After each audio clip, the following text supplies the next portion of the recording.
भावना, emotions शरीरात का stored होतात? आपल्या भावना ज्या नको आहेत, नकारात्मक इमोशन्स, निगेटिव्ह इमोशन्स, निगेटिव्ह भावना ज्या आहेत, त्या आपल्याला शरीराला आजारी करत आहेत का? याविषयी आज जाणून घेणार आहोत. अतिशय महत्त्वाचा आणि रिक्वेस्टेड व्हिडिओ आहे हा. तर हा व्हिडिओ शेवटपर्यंत पहा, म्हणजे तुम्हालाही कळेल की भावना नेमक्या शरीरात का सेव्ह होतात, का स्टोअर होतात, योग्य त्या वेळी, योग्य त्या पद्धतीनं कसं रिलीज करायचं, म्हणजे त्या भावना आजाराच्या रूपात पुन्हा रूपांतरित होत नाही, शारीरिक त्रास देत नाहीत. चला तर बघूयात आपलं हे आजचं सेशन. सो हॅलो, नमस्कार. तुमच्या सगळ्यांचं स्वागत आहे. माझं नाव अमृता सुरदास. मी लाईफ बॅलन्सिंग कोच आहे, हीलर आहे. या चॅनलच्या माध्यमातून अनेक लोकांना ho'oponopono, EFT tapping, mind programming याद्वारे हीलिंग, पूर्णपणे माइंड प्रोग्रामिंग, लाईफ कोचिंग या सगळ्या व्हिडिओज सतत मी आणत असते. या सगळ्याविषयी जागरूकता तयार करत असते. तसंच लाईफ बॅलन्सिंग सिस्टीम या माझ्या ऑर्गनायझेशनच्या माध्यमातून सुद्धा याच इमोशन्सला स्वतःच्या आयुष्यात धारदार करून आयुष्य पुढे कसं न्यायचं याविषयीही मार्गदर्शन करत असते. As a coach, as a mentor ते माझं पॅशन आहे आणि विजन आहे प्रत्येक मराठी माणसापर्यंत पोहोचण्याचं. त्याचाच एक भाग म्हणून हा व्हिडिओ आहे. बऱ्याचदा आपल्याला असं वाटतं की भावना आहेत, आपसूक येतील, आपसूक जातील. त्यात काय एवढा विचार करायचा? त्याचा काय त्रास होणार आहे? या तर नॉर्मल गोष्टी आहेत. या तर सगळ्यांच्याच बाबतीत नैसर्गिकरित्या असं घडतंच पण नाही. आपल्या मनात जो कुठला विचार येतो, तो निगेटिव्ह, पॉझिटिव्ह आपण ठरवतो. पण जो कुठला विचार येतो, त्या विचार त्याच्या बरोबरीने येते, ती आपसूक येते, ती म्हणजे भावना, इमोशन.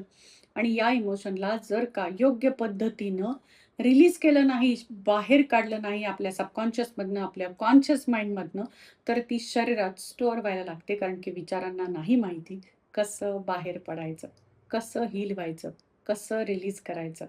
तर तेच आज आपण बघणार आहोत. जर का या भावना तशाच स्टोअर्ड राहिल्या, तर त्या आजारात परावर्तित होतात. असे आजार की जे आपल्याला असं वाटतं की मला कसा काय हा त्रास सुरू झाला? मी तर व्यवस्थित एक्सरसाइज, आयुष्य, डाएट पाळत होतो किंवा होते आणि तरी मला असं का झालं? तर त्याविषयी आज हा जागरूकता आणणारा व्हिडिओ आहे. तर सुरू करूयात. तुम्ही कधी हे नोटीस केलंय का? कधी व्यवस्थितरित्या ऑब्झर्व्ह केलं आहे का? की जेव्हा-जेव्हा तुम्हाला स्ट्रेस येतो, तेव्हा-तेव्हा तुम्हाला डोकेदुखी वाढलेली असते. सतत डोकं दुखायला लागतं. जेव्हा-जेव्हा तुम्हाला भीती वाटते, तेव्हा आपसुकच हार्टबीट वाढायला लागतात. धड-धड, धड छातीत जास्त व्हायला लागते. भीतीत पोटात गोळा येतो म्हणतो ना आपण, एक्झॅक्टली तसंच होतं काहीतरी आणि मग धड वाढायला लागते. किंवा खूप जास्त टेन्शन आलं ना, तरीही पोटात दुखायला लागतं किंवा चक्कर आल्यासारखे होते. ते टेन्शन जर का ओव्हरलोड झालेलं असेल, तर अचानक चक्कर येते. अचानक चक्कर येऊन पडायला होतं. हे सगळं तुम्ही नोटीस केलंय का? तुम्ही अनुभवलेलं आहेत का? Type yes in the comments, म्हणजे मला कळेल की हो, या सगळ्या प्रकारच्या गोष्टी तुम्ही अनुभवलेल्या आहेत. आजूबाजूलाही पाहिलेल्या असतील. कारण की इमोशन्स या फक्त मनात राहत नाहीत, त्याचा परिणाम शरीरात होतो. कारण की त्या नकळत शरीरात स्टोअर होतात. आपलं शरीर आणि मन वेगळं नाही. ते एकरूप आहे, अलाइनमेंटमध्ये आहे. ते याच शरीरात आपला अंतरात्मा, आपलं मन, आपलं अवचेतन मन हे सगळं याच शरीरात आहे.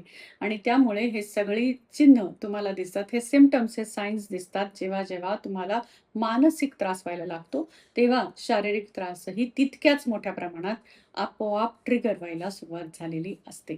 आपण जे विचार करतो, जे फील करतो, ज्या प्रकारच्या वाक्य, ज्या प्रकारचं कन्व्हर्सेशन, ज्या प्रकारचा संवाद आपण साधत असतो, त्या सगळ्याचा परिणाम आपल्या शरीरावर कळत-नकळत होत असतो. जेव्हा आपण इमोशन्स म्हणजेच भावना व्यक्त करत नाही योग्य पद्धतीनं, तेव्हा बाय डिफॉल्ट त्या इमोशन्स आपल्या शरीरात स्टोअर व्हायला, साठायला सुरुवात होते.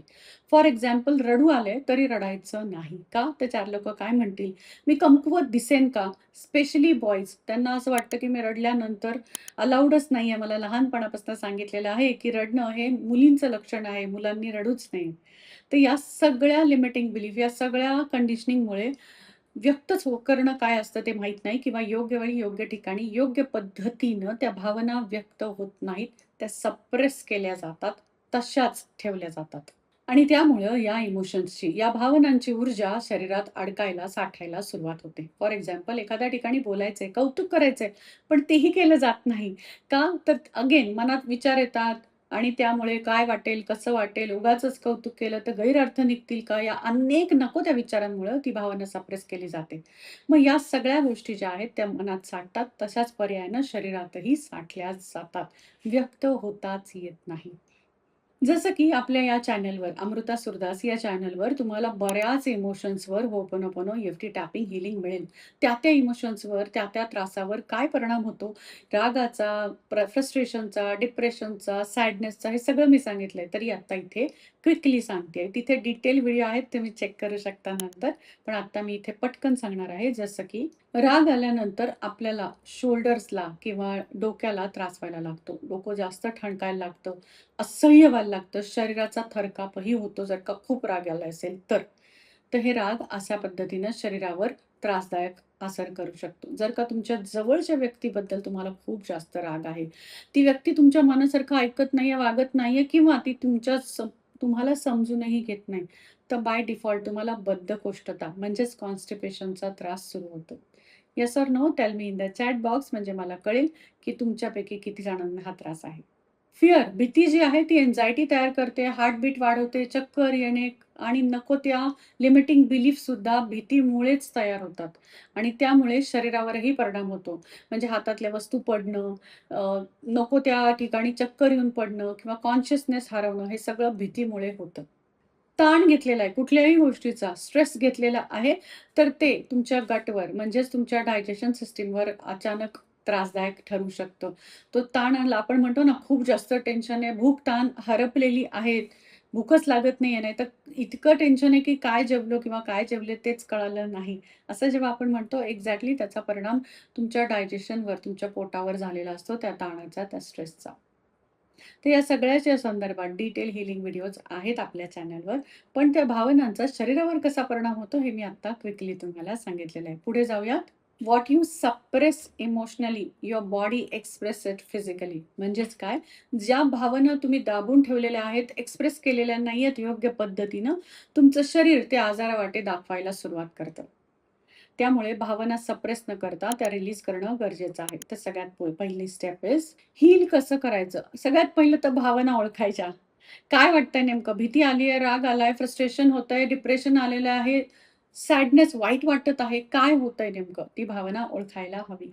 ती भावना ओळखल्यानंतर स्वतःला ती भावना निर्माण करण्यासाठी आधी तर माफ करायला पाहिजे. कारण की हे कळत-नकळत झालेलं आहे. बऱ्याचशा कंडिशनिंगमुळे झालेलं आहे आणि हे माफ करणं किंवा हे रिलीज करणं सोपं करतं ते म्हणजे होपोनोपोनो. सो आत्ता आपण होपोनोपोनो करणार आहोत. So take a deep breath. एक दीर्घ श्वास घ्यायचा आहे. सावकाश सोडायचा आहे. अतिशय सावकाश.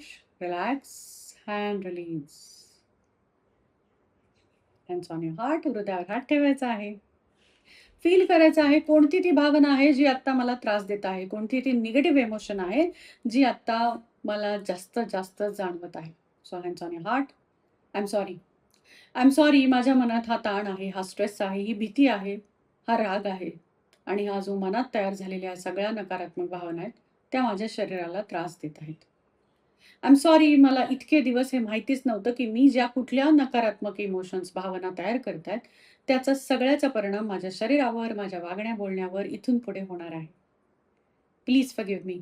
योग्य ती भावना कशा पद्धतीनं व्यक्त करायची, रिलीज करायची, ह्या दोन्ही गोष्टी मी स्वतःला कधीही सांगितल्याच नाहीत आणि त्या पद्धतीनं केलंच नाही. प्लीज फॉरगिव्ह मी भावना म्हणजे दाबूनच ठेवायच्या, व्यक्त व्हायचंच नाही, याच गोष्टी मला माहीत होत्या. आय एम सॉरी मला चांगलंही व्यक्त होता येत नाही आणि वाईटही व्यक्त होता येत नाही. दोन्हीही भावना मी आजपर्यंत सप्रेस करून ठेवलेल्या आहेत. प्लीज फॉरगिव्ह मी. मला तो पॅटर्न इतका तयार झालेला आहे, की एखाद्याचं कौतुक करायचं म्हटलं, तरीही माझ्या तोंडातनं शब्द येत नाहीत. प्लीज फॉरगिव्ह मी. एखाद्याला नाही म्हणायचं झालं, माझ्या मनाविरुद्ध कुठलं काम नाही म्हणायचं आहे, तरीही मला ते करता येत नाही, कारण की भावना. दुसऱ्याच्या विचारांनी तयार झालेल्या suppressed emotions. I am sorry. या सगळ्या नकारात्मक भावना माझ्या शरीराला, मन, बुद्धी, चित्ताला त्रास देत आहेत. आज, आत्ता, या क्षणी मी स्वतःला हे प्रॉमिस करते, करतो, की या सगळ्या नकारात्मक भावना इथून पुढे माझ्या मनातनं होपोनोपोनो आणि टॅपिंगद्वारे रिलीज करेन. स्वतःला हील करेन आणि स्वतःला चांगल्या भावना, चांगले विचार सातत्यानं देण्याचा प्रयत्न करेन. कॉन्शियसली ट्राय ही जर्नी सुरू करेन. I promise to myself. Dear negative emotions, I am sorry मनातनं तुम्हाला योग्य पद्धतीनं रिलीज केलं नाही म्हणून. Please forgive me. या शरीरात स्टोअर होऊ दिलेल्या आहेत सगळ्या यासाठी. Thank so much. Dear ho'oponopono. हे सहज साध्या पद्धतीनं रिलीज केलेलं आहे यासाठी. And I love this emotions. कारण की या भावना माझ्या मनात मीच तयार केलेल्या आहेत. एक दीर्घ श्वास घेऊया. Take a deep breath. सावकाश सोडायचा, अतिशय सावकाश. Relax and release. कसं फील होतंय ते मला कमेंट्समध्ये सांगा. शांत वाटतंय, स्थिर वाटतंय, शांत का स्थिर, हे दोन्ही शब्द लिहून मला पाठवा.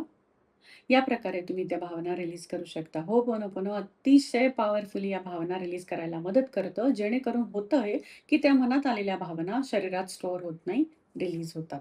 कारण की तुम्ही त्यांना शब्दांवाटे बाहेर केलेलं आहे. Plus promise prayer, healing prayer म्हणून, होपोनोपोनोची हीलिंग प्रेयर म्हणूनही योग्य ती वाट दाखवलेली आहे. पण आता अजून एक पार्ट राहतो, तो म्हणजे EFT टॅपिंग. आपल्या शरीरातले जे मेरिडियन पॉइंट्स आहेत, त्यातही या भावना सूक्ष्मरित्या एनर्जीच्या फॉर्ममध्ये स्टक असतात, अडकलेले असतात. टॅपिंगच्या मदतीनं आपण त्या रिलीज करू शकतो. सो आता हे टॅपिंग माझ्यासोबत करायचं आहे. Start tapping. इव्हन दो या सगळ्या राग, भीती, स्ट्रेस, एन्झायटी, या सगळ्या भावना मी माझ्या मनात तयार करतो नकळत. आणि त्या आपसुकच माझ्या शरीरात स्टोअर व्हायला लागतात, सेव्ह व्हायला लागतात. तरीही आज आत्ता या क्षणी काळजीपूर्वक, जाणीवपूर्वक, कॉन्शियसली या सगळ्या भावना तयार करण्यासाठी मी स्वतःला डीपली अँड कॉन्शियसली माफ करते.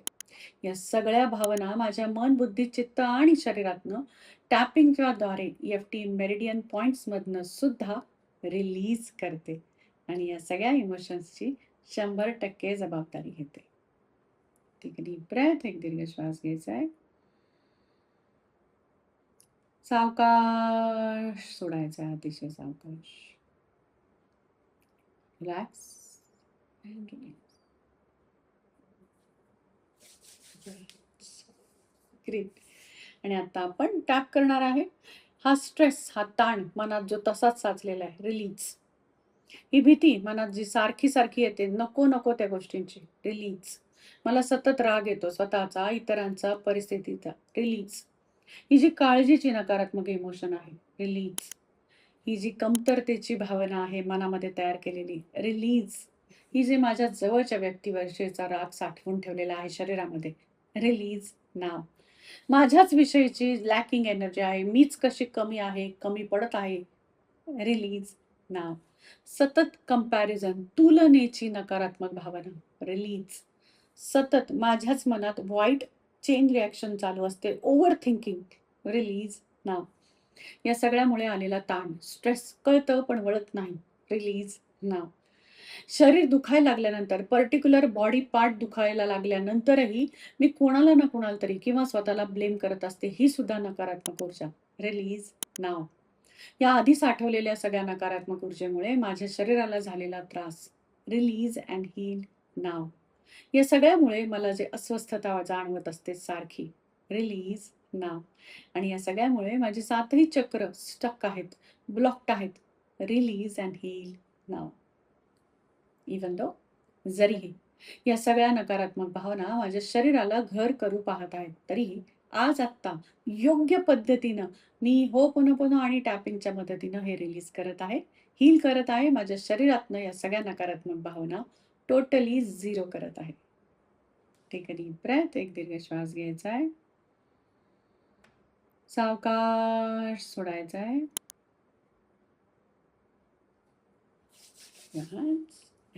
All the healing energy. जेव्हा तुम्ही दीर्घ श्वास घेता तेव्हा तुमच्या शरीरातल्या त्या त्या भागापर्यंत सुद्धा ही हिलिंग एनर्जी, टॅपिंग एनर्जी पोहोचत असते. त्यामुळे दीर्घ श्वास घ्यायला विसरू नका. जेव्हा तुम्ही या हिलिंगद्वारे, टॅपिंगद्वारे रिलीज करता, तेव्हा शरीर हलकं होतं, भावनाही योग्य त्याच मनात तयार होतात. योग्य ते विचारच मानसिकरित्या विचार केले जातात. नको त्या गोष्टींकडे आपोआप दुर्लक्ष होतं. आपोआप त्या तुमच्या ऑरा फील्डमधनं बाजूला जातात. आणि एनर्जी फ्लो सुद्धा इम्प्रूव्ह होतं. बघा, तुमचं शरीर तुमच्या विरुद्ध नाही. पण तुम्ही जे बोलून दाखवू शकत नाही, ते तुमचं शरीर आजारामार्फत बोलायला सुरुवात करतं. योग्य वेळी योग्य ठिकाणी तुमच्या शरीराचाही आवाज ऐकायला पाहिजे आणि ही मदत करतो होपोनोपोनो आणि टॅपिंग अतिशय प्रभावीपणे. असंच जर का नातेसंबंधांच्या बाबतीत, आरोग्याच्या बाबतीत, पैशाच्या बाबतीत, करिअर जॉबच्या बाबतीतही तुम्हाला स्टक वाटत आहे, अडकल्यासारखं वाटत आहे आणि त्यासाठी तुम्हाला दररोज कोणी ना कोणीतरी अगदी सहज पण दररोज तुमच्या सोबत होपनोपनो टॅपिंग करायला हवं आहे. त्याच्यात सातत्य तुम्हाला यायला हवं आहे.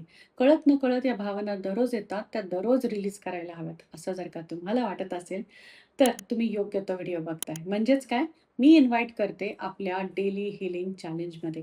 हे जे डेली हीलिंग चॅलेंज आहे, ते सोमवार ते शुक्रवार रात्री 9 वाजता लाईव्ह असतं आणि या लाईव्ह हीलिंग चॅलेंजमध्ये आपण ho'oponopono, tapping, gratitude, affirmations, visualisation या सगळ्याद्वारे आपल्या स्वतःला अपग्रेड करत असतो, हील करत असतो. नको त्या भावना आल्याबरोबर दररोजच्या दररोज रिलीज करत असतो. हे लाईव्ह होतं. तुम्ही माझ्यासोबत करता. त्यामुळे याचे सगळे डिटेल्स डिस्क्रिप्शन बॉक्समध्ये दिलेले आहेत. तुम्ही आजच्या आज हे जॉइन करू शकता आणि स्वतःच्या नको त्या भावना शरीरात जाण्याआधीच योग्य पद्धतीनं रिलीज करू शकता. हा व्हिडिओ अशा कोणाला तरी शेअर करा, ज्यांना खूप जास्त विचार करण्याची, नको ते बोलण्याची, निगेटिव्ह थिंकिंग, निगेटिव्ह बोलण्याची, आचार-विचार एक्सचेंज करण्याची सवय लागलेली आहे. तुम्ही अशा पद्धतीनं त्यांनाही मदत करता. हे मिशन आणि व्हिजन पुढे नेण्यातही तुमचा खारीचा वाटा तयार होतो. So thank you so much. हा व्हिडिओ बघण्यासाठी, हे हीलिंग स्वतःला देण्यासाठी खूप खूप आभारी आहे.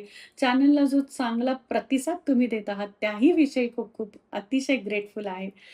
व्हिडिओला लाईक, शेअर, सबस्क्राईब करायला विसरू नका. तुम्ही जेवढं सबस्क्राईब कराल ना, तेवढं आपल्या मराठी लोकांपर्यंत हे सगळं पोहोचेल आणि प्रत्येक माणूस ज्याला मराठी कळतं, वळतं, समजतं, त्याला भावना या चांगल्या प्रकारे रिलीज होऊ शकतात. आयुष्य खूप चांगलं आहे, हा मेसेजही पोहोचेल.